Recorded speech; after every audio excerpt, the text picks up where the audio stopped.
fait, l'ortie, c'est une plante bioindicatrice. Dans les plantes sauvages, notamment en prairie, ici, moi j'ai beaucoup de carottes sauvages. La carotte sauvage, elle symbolise un sol qui est compacté.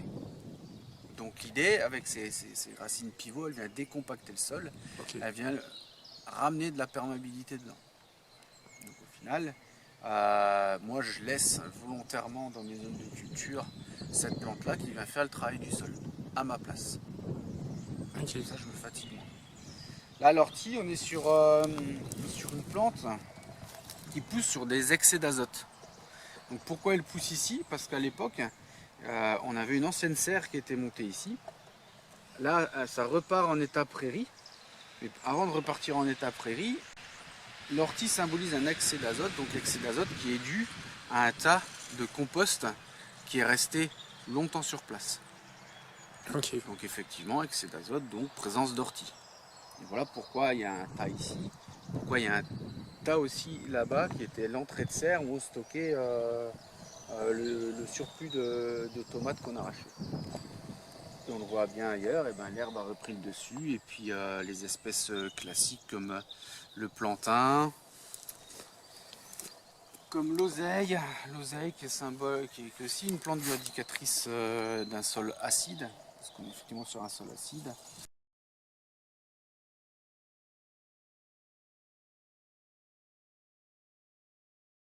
Surtout, ça doit t'apprendre énormément de choses sur l'écologie en tant que science. Parce que du coup, tu dois vraiment connaître voilà, les plantes qui sont présentes. Bah, c'est l'écosystème, c'est savoir répondre sur l'écosystème. Les plantes sauvages, si elles sont là, encore une fois, c'est pas par hasard. Pourquoi il y a des plantes qui poussent que dans les zones humides? Pourquoi il y a des plantes qui poussent qu'à l'ombre? Pourquoi il y a des plantes qui poussent que là, effectivement, il y a des anciens restes de fumier? Pourquoi il y a des plantes qui poussent que dans les terrains acides? Pourquoi il y a des plantes qui poussent plus au bord de mer? Parce que c'est des caractéristiques qui leur sont propres. Et donc c'est des marqueurs et des indicateurs d'un lieu bien spécifique. Donc le mot plante bioindicatrice.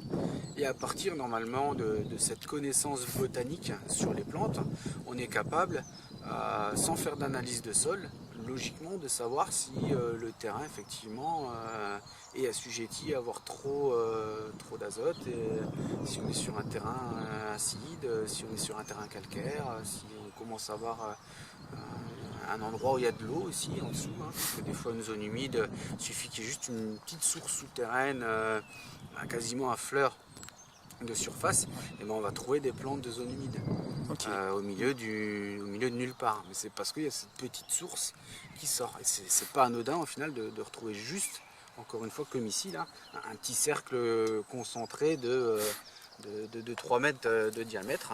C'est parce qu'il y a une source en dessous. Et donc ces plantes bioindicatrices sont vraiment des marqueurs importants. Et on peut se rendre compte d'un type de sol rien qu'en observant la nature. Ben, j'ai eu un prof de pédologie, Thierry Lebeau, peut-être que ça vous dit quelque chose, je sais pas, et qui nous disait qu'il y a des plantes justement qui montrent quand un sol est pollué. Par exemple, Ouais. pour le plomb, il y avait le renoué du Japon, il me semble, Mm. qui indique la présence. Donc même quand on veut faire de l'agriculture sur un terrain, mais qu'on sait pas trop, si c'est faisable, parce que enfin, il peut avoir des enjeux de santé, bah, les plantes peuvent nous le dire. Et, C'est riche. et ce qui est marrant justement sur la renouée du Japon, c'est que plus on va la couper, plus on va la laisser sur place et plus elle va se reproduire. Ok, Donc en fait, c'est un non-sens de vouloir oui. lutter contre, de vouloir l'enlever, c'est un non-sens complet. Parce qu'on va aggraver la chose. Si c'est une plante, plus on la coupe, plus elle a envie de repousser, plus elle a envie de dépolluer le sol. Donc c'est tout bénéf pour elle. Ouais. Et donc il y a justement Thierry Thévenin, qui était l'ancien porte-parole du syndicat Simple, qui a écrit d'ailleurs un bouquin là-dessus, qui a fait un podcast. Non, il a écrit un bouquin sur les plantes du chaos, ça s'appelle les plantes du chaos.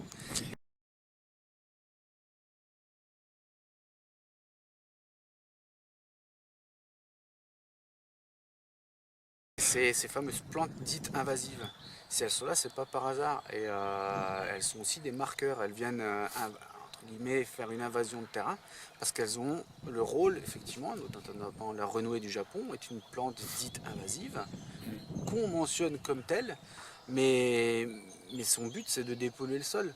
Donc elle est invasive sur une période de 4, 5, 6, 7 ans, le temps qu'elle fasse son travail. Et à partir du moment où le sol sera dépollué, eh ben, il y aura une autre plante qui va revenir peut-être aussi envahir, mais pour réapporter quelque chose d'autre derrière, pour reminéraliser le sol, pour restructurer le sol, pour réapporter de l'azote au sol. Voilà, tout se fait naturellement. Les plantes, on peut venir sur une cueillette 10 ans après, eh ben, il n'y a plus la même plante, il n'y a plus les mêmes plantes. Parce qu'elles ont fait leur travail, elles ont fait leur rôle, et derrière, eh ben, la vie continue, et l'écosystème continue, et les insectes aussi amènent d'autres choses, les oiseaux amènent des graines aussi, avec leur déjection, et le paysage change en permanence. C'est vrai qu'il y a il me semble dans la science écologique, il y a toute une histoire de succession écologique, Ouais. où on parle justement de plantes plutôt pionnières, et qu'au final on peut arriver à des forêts, si je ne me trompe pas. La ronce c'est une espèce pionnière. La ronce prépare le sol. Ok. Derrière la ronce, on a un sol qui est vraiment nickel, qui est riche en apports organiques, qui est bien équilibré. C'est de la poudre, hein, de la vraie farine, donc la moindre graine qui pousse dessus, ça va tout de suite germer. Ça Ok. va donc préparer le sol dans l'optique d'avoir une future forêt, la ronce, par exemple. Ok. Donc laissons les ronces, c'est ça le... Laissons les ronces ou apprenons à les maîtriser. Oui, Voilà, on peut en faire une haie défensive, par exemple, avec la ronce. c'est vrai. Ouais. La ronce, elle n'aime pas te déranger, donc si on la coupe là où on n'a pas envie que ça déborde, elle va se concentrer sur un seul endroit. Et à terme, selon ce qu'on a envie de cultiver ou autre, eh ben, elle peut disparaître ou elle peut simplement avoir ce rôle de défense, quoi. Ok. Et ben.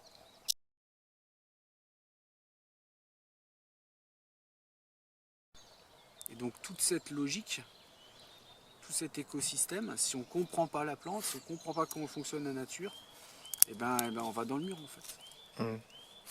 Et du coup là, en t'entendant parler, je me dis, du coup, tu arrives à comprendre plein de choses sur ton écosystème et tu reçois beaucoup de choses de cet écosystème. Et est-ce que tu penses que tu apportes quelque chose aussi à l'écosystème? Enfin, c'est quoi ton rapport en fait aux plantes dans les deux sens, si on a un? Bah, de toute façon, on a tous quelque chose à s'apporter. Et moi, bah, qu'est-ce que j'apporte aux plantes? Qu'est-ce que j'apporte aux plantes? C'est véhiculer le message qu'elles m'ont transmis. Voilà, je suis le messager des plantes. Ouais. Je me définis un peu comme chaman, parce que j'ai beaucoup côtoyé lors de mes voyages aussi des peuples autochtones qui sont très connectés à la nature. Et ils ont cette dimension spirituelle avec les plantes. Et le chaman, c'est ça, il a la dimension spirituelle avec les plantes. Les druides à l'époque, hein, en terre bretonne, on n'était plus sur les druides, et ils avaient aussi ce savoir. Aujourd'hui, on prend du maté. Ce qu'il faut savoir, c'est que le maté, c'est un phénomène un peu de mode hein, pour les Occidentaux. Mais les druides, eux, ils avaient le maté sauvage. Et le maté sauvage, c'était le hou. Parce que du hou, on en trouve plein. On en a plein ici aussi sur le domaine. Et le hou, en nom latin, c'est Ilex aquifolium. Et le maté, c'est Ilex paraguensis. Donc c'est exactement la même famille. Après, bien sûr que les vertus ne sont pas les mêmes.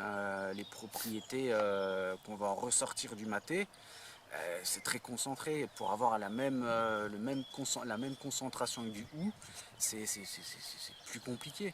Mais en attendant, ils avaient peut-être moins si besoin de demandes qu'ont les Sud-Américains sur certaines choses. Et comme c'était une plante endémique, les druides avaient déjà le maté à l'époque. Ok. En plus, avec le hou, je pensais que c'était toxique. Mais non, en fait, du coup. Et ben,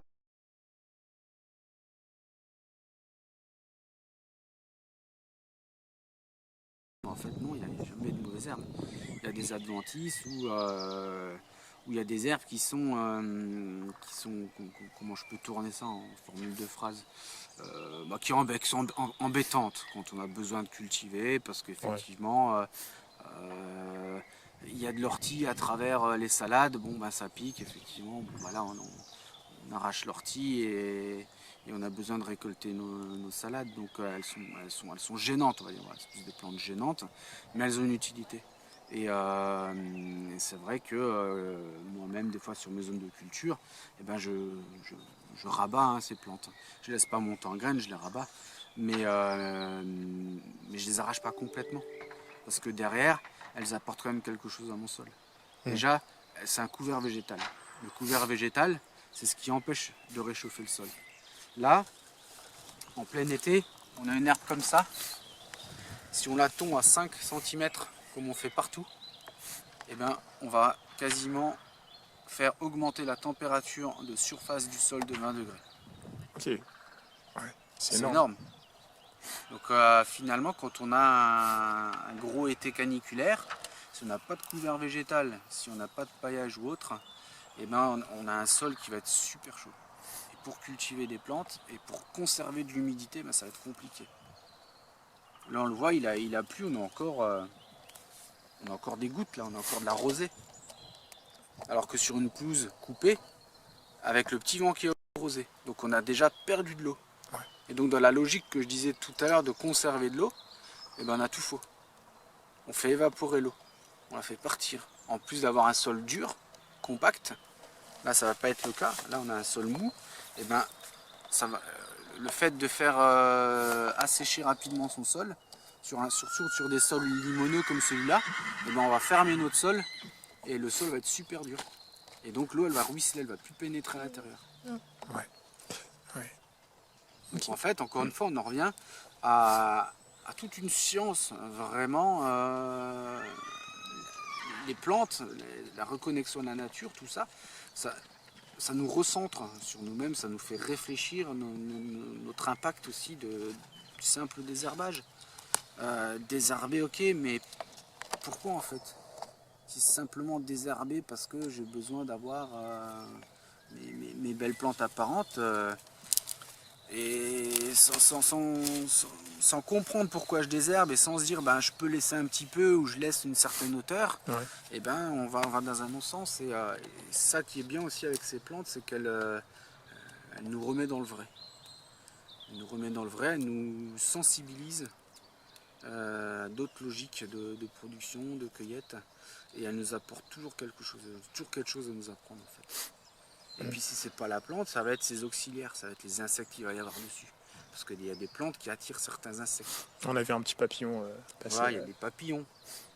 Il va y avoir aussi des plantes, donc là on entre dans les plantes compagnes, des plantes qui sont répulsives ou attractives, des plantes pollinisatrices, des plantes qu'on a besoin de mettre parce qu'un insecte il a besoin d'aller butiner à l'intérieur, mais l'insecte qui a une petite trompe, et donc c'est des feuilles qui sont longues, des fleurs qui sont longues, et si on n'a pas cette plante là, et ben on ne va pas pouvoir aller polliniser les fruitiers qui ont aussi ces fleurs longues. Et donc il n'y aura pas de fructification. Et donc pourquoi? Tout simplement parce qu'on aura supprimé toutes ces plantes qui sont censées donner ces grandes fleurs, ces longues fleurs, pour attirer l'auxiliaire qui va venir polliniser avec sa trompe et polliniser l'autre arbre derrière.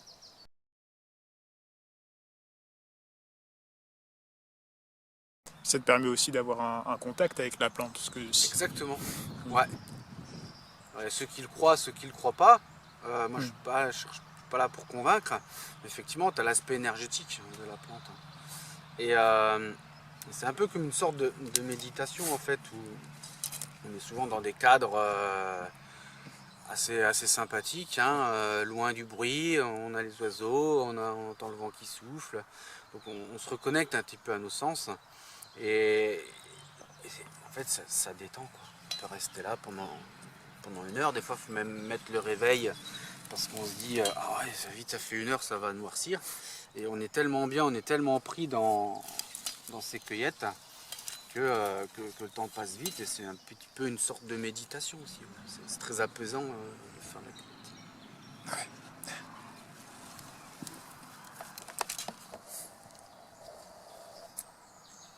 est-ce que tu as des souvenirs avec l'ortie? Par exemple, quand tu étais plus petit, tu savais que ça se mangeait? Je savais que ça piquait.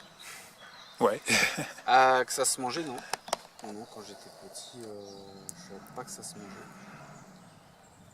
Ok. J'allais consommer d'autres plantes en forêt. Ah, donc tu commençais déjà à consommer des plantes quand tu étais plus jeune. Ouais. Ok. Moi j'ai grandi à la campagne.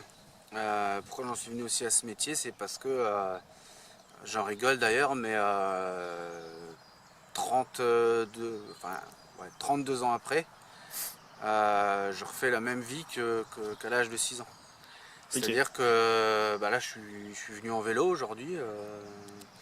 Moi je faisais du vélo toute la journée, puis j'allais me promener en forêt toute la journée, dans les champs toute la journée. Voilà, c'était ma vie à l'âge de 6 ans, et aujourd'hui bah, j'ai la même vie. J'ai Ok. gardé mon enfant intérieur, mais forcément j'ai beaucoup plus de connaissances, de recul sur les plantes, savoir comment les utiliser, le lien, ce à quoi elles servent aussi, hein, à la fois en complément alimentaire, à la fois en alimentaire, Ouais.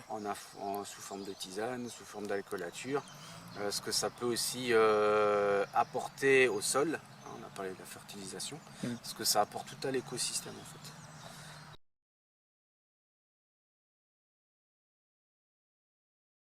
J'ai l'impression, enfin je me demande pourquoi est-ce qu'on fait de l'agriculture s'il y a des plantes qui poussent spontanément et qu'on peut les utiliser dans ce cas-là. L'agriculture elle est là aussi pour répondre à une demande alimentaire. Et aujourd'hui, déjà demain, on a peur des plantes sauvages. Ok. On ne sait plus les utiliser. Le régime crétois, c'est pas juste l'huile d'olive, la feta, la tomate. Ça s'arrête pas à ça. À la base, on consommait des plantes sauvages dans le régime crétois parce que c'est des bombes nutritionnelles. Ok. Il y a un tiers de plantes sauvages sur les étals des marchés pour 2 tiers de légumes cultivés, en Crète notamment. Et aujourd'hui en France, il n'y a plus de plantes sauvages sur les étals.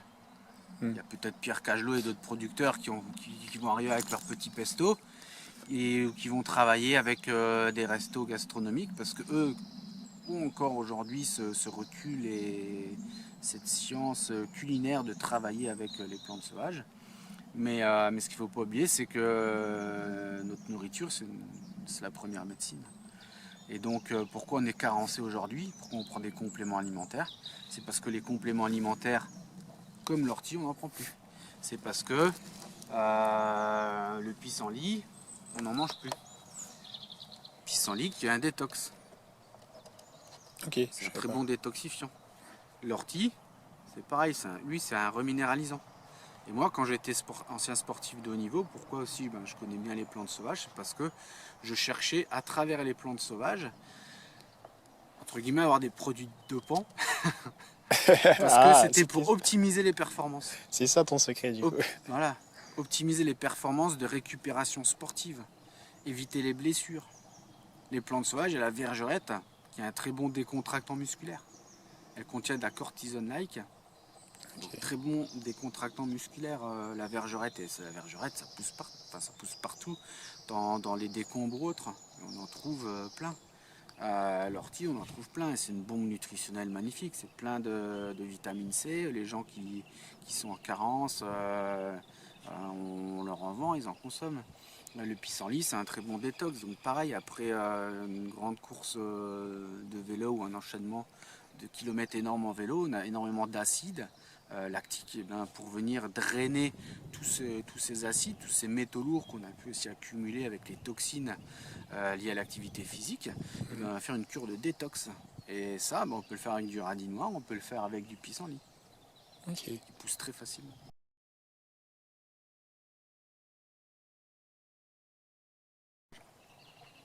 Et on a voulu ramener des légumes exotiques. Et aujourd'hui, la tomate, en France, c'est le légume le plus consommé. Et pourtant, c'est pas une espèce endémique. La tomate, elle a été importée. Ça vient d'où? Les tomates, alors, je n'ai pas envie de dire de bêtises parce que je suis moins calé au niveau botanique, potagère, mais je crois que ça viendrait des Américains. D'accord. Ouais.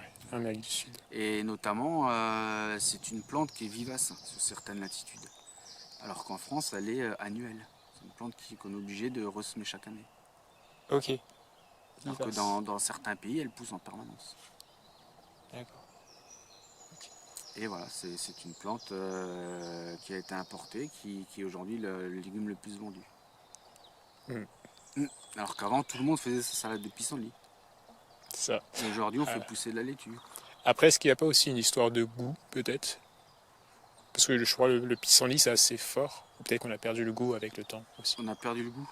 Aujourd'hui, sur les 5 saveurs, les 2 qu'on retrouve le plus dans l'alimentation, je parle française, hein, ça va être le sucré et le salé. Et la mer, on ne connaît plus, on n'en mange plus de la mer. À part un petit endive de temps en temps, on ne mange plus amer. C'est vrai. Pissenlit c'est amer, le plantain ça peut être amer aussi, effectivement ça rébute, mais c'est des saveurs qu'on a perdues. Mais l'amertume, encore une fois au niveau corps humain, c'est ce qui provoque de la salive, ce qui fait saliver. On appelle ça des plantes apéritives. Et donc forcément, si on a des problèmes aussi de digestion, ça vient de ça. C'est parce qu'on consomme trop sucré, on consomme trop salé, et on consomme plus assez amer. Donc on n'a plus de production de bile, on n'a plus de production de salive. Donc forcément la digestion, elle a du mal à se faire. Et encore une fois, c'est parce qu'on ne consomme plus ces plantes sauvages qui sont là pour faire normalement ce travail. Et aujourd'hui, dans les légumes, les fruits qu'on mange, ben, on a perdu des saveurs. On n'a plus de saveurs. Un vrai produit paysan, un vrai produit sauvage, ah ouais, c'est puissant, c'est fort. Mais en même temps, enfin, c'est ce qu'on cherche dans l'alimentation. C'est pour bouffer de l'eau ou avoir qu'un goût de flotte, alors ça me fait pas rêver en fait. Oui. Moi j'ai connu, hein, comme beaucoup de jeunes de mon âge, les petits pois directement dans les bocaux. Et donc bah, je mangeais de l'eau en fait. Et à partir du moment où le jour où j'ai vraiment découvert un pois, hein, un petit pois cuit directement par moi-même, je me dis mais c'est bizarre, c'est sec.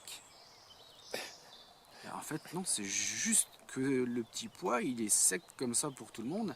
Et c'est parce qu'on avait trop l'habitude de le consommer, que ce soit à la cantine ou avec la nourriture industrielle d'aujourd'hui directement en bocaux. Et ben ça a pris de l'eau et on bouffait de l'eau en fait. Il y avait déjà moins de goût et il y avait beaucoup d'eau. Et donc le légume il était tendre. Pourquoi on a des problèmes aussi au niveau de la dentition?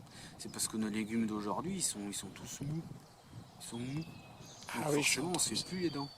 Donc on va avoir des problèmes dentaires aussi derrière. Voilà. Ok. Les bâtons de réglisse dans certaines cultures ils les mangent. Ben, ils se font les dents. Les bébés ils se font les dents avec des hochets. Ben, nous normalement on est censé le faire aussi tout le long de notre vie. Et ben on le fait plus parce que les légumes sont mous. Mm. Voilà. On consomme plus de plantes apéritives, donc on a des problèmes digestifs. Donc on a une déconnexion aussi de la nature, on a une déconnexion des plantes sauvages, et c'est ce qui fait qu'on est carencé sur plein de choses et qu'on a des problèmes aussi, des dysfonctionnements internes liés parce qu'on ne consomme plus toutes ces plantes sauvages, qui sont là à la fois pour, on le voit, hein, améliorer le sol, mais aussi pour améliorer l'interne à l'être humain. Ok. Du coup, toi, dans ta démarche, tu essayes de justement inviter les gens à reconsommer ces plantes-là, parce que il y a un vrai enjeu là, du coup. Ouais, moi j'anime des ateliers là-dessus justement Ouais. pour réapporter ce savoir, ces connaissances perdues, démystifier un petit peu aussi ces plantes sauvages. Hein,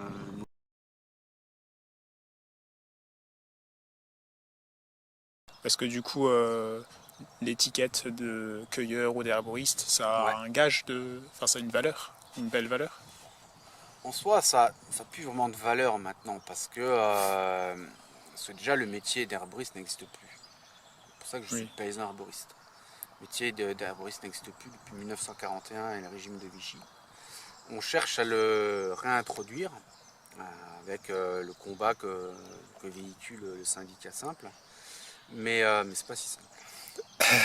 C'est pas si simple et aujourd'hui, en tout cas, on veut vraiment remettre ce métier au bout du jour et même nous pour sécuriser au final notre métier. Ouais. Parce qu'aujourd'hui, tout le monde peut devenir paysan arboriste. Et effectivement, il y a des dérives, on en est conscient, on est d'accord là-dessus, mais ça nous fait aussi du tort à nous, à notre métier à nous.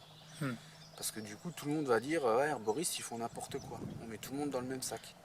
Alors qu'on est quand même formé, on a une conscience aussi professionnelle, on joue avec la santé des... Enfin, on travaille avec la santé des gens. Et donc c'est dangereux, il y a des plantes qui sont dangereuses. L'ortie, potentiellement,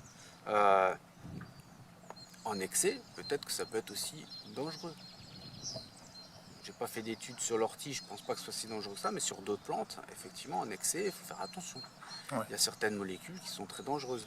Donc ça peut est un remède, mais aussi ça peut être un poison pour l'être humain. Ouais. Donc faut pas faire n'importe quoi. Et pourquoi on cherche à réintroduire le diplôme? C'est pour ça aussi. C'est pour recadrer un petit peu les choses.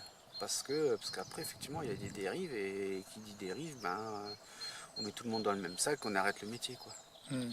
Donc même pour nous, c'est aussi un gage de qualité d'avoir un diplôme au final qui reconnaît notre métier. C'est un gage de qualité aussi.